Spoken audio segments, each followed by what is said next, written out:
Hello everyone, সবাই কেমন আছো? তো আপনাদের কি খাওয়া দাওয়া হয়ে গিয়েছে? তো আজকে আমি রান্না করছি সজনা আলু পেঁয়াজ দিয়ে। তো এই যে দেখো, এখানে আমি তেজপাতা, শুকনো লঙ্কা, পেঁয়াজ আর টমেটো ভেজে নিয়েছি। তো এখন দিয়ে দিলাম সজনা আলু। তো আজকে আমি সিম্পলিভাবে সজনাটা রান্না করব।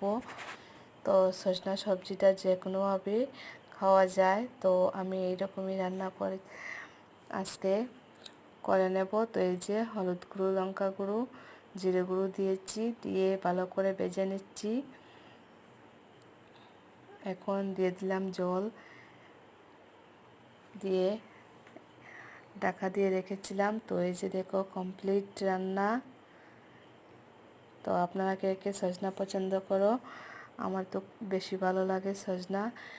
তো সবাইকে গুড নাইট।